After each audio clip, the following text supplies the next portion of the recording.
Hey, it's Pete from Metalheads, and I'm hanging out with Slipknot frontman Corey Taylor. Now, Corey, you're celebrating 10 years of Slipknot. Does it feel like it's been 10 years? Well, it certainly feels like 10 years in my knees. Let's put it that way, and the fatty tissue in my back. Honestly, it doesn't, to be honest. It doesn't feel like we've been here for 10 years. It feels like it's been 10 minutes, but, it's all good. Yeah. Now, what is the main motivation to keep driving Slipknot after all these years? I think the main inspiration that drives this band is just more. You know, I mean, whether more doesn't have to be a bad thing. You know, we just keep pushing the boundaries of everything, musically, visually, artistically, emotionally.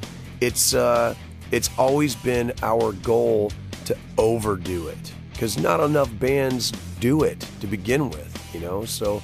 The main inspiration for this band is just to do it all.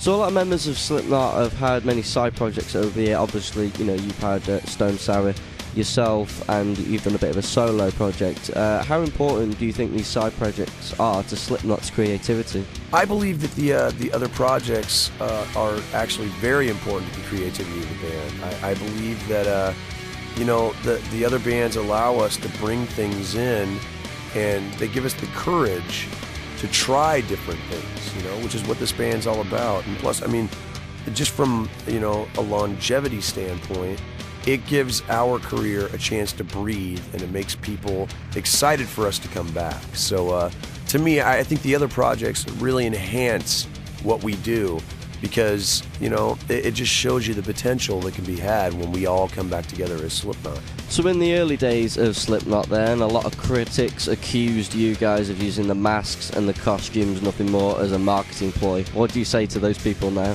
Well, to all the critics who have kind of complained or been a little too harsh with their judgment on the band in the early years, yeah, sure. Yeah, the masks get attention, but you know what? The music keeps them here, you know? If the music sucked, we wouldn't have as many fans as we do. So, in your face, critics. And those pants look like crap on you.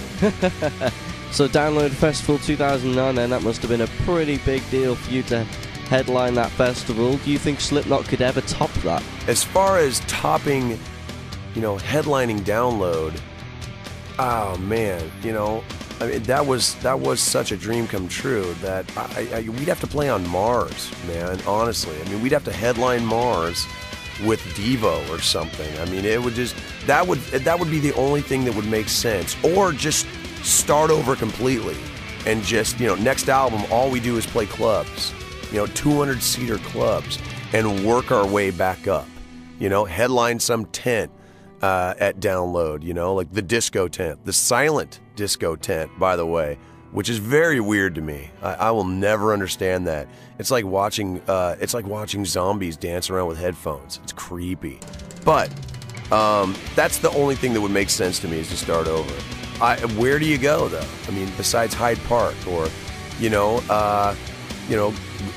Glastonbury. I mean, it's really kind of Download is the top of the mountain. So I recently interviewed you down at the Kerrang Awards, and you hosted the event with Scott Ian as well. I mean, how much fun did you have doing that? Hosting the Kerrang Awards was such a blast. First of all, my suit was amazing. I don't know if you've heard, but my suit, utterly stunning. And I mean that in the literal sense.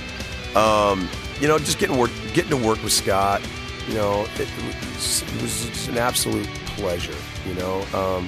Me and Scott have known each other a long time. We've gotten to be really close friends. And, when we had the opportunity to do this together, we both jumped at it. We just loved watching the audience get more and more bombed. And it was almost like we were like the little ringleaders, man, you know. So plus we had a lot of fun with filming the acceptance films, when Slipknot won. It was just such a great time, man. I will remember that night for a very long time, or at least until the hangover wears off. So a 10th anniversary special edition release will be available in September for the fans. What can they expect, and what specifically are you most excited about in that release? Fans can expect several different little goodies from the 10th anniversary edition of the first album.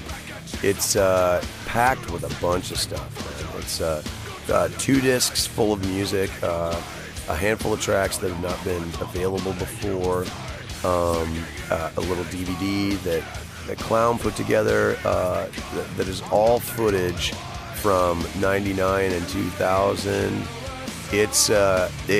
I'm really excited for people to see it. You know, there's a bunch of it's a collector's piece, but it's really for the fans. You know, I mean, it was our way of saying thank you.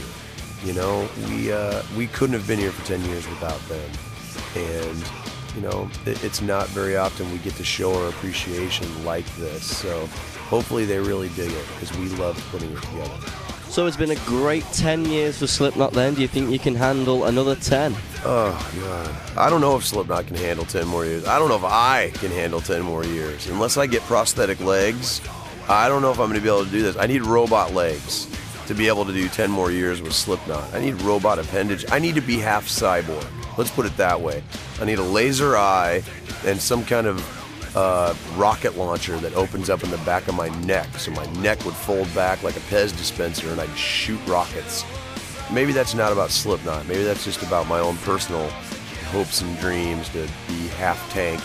But I don't know. I think Slipknot could do 10 more years if we do it right. Let's put it that way. We've been able to do it thus far, and you know, hopefully the fans allow us to do it for 10 more years. Well, Corey, thanks for having a chat with me, and I hope to see you soon with Stone Sour. Hey, what up? This is Corey from Slipknot and Stone Sour, and you are listening to Metalheads.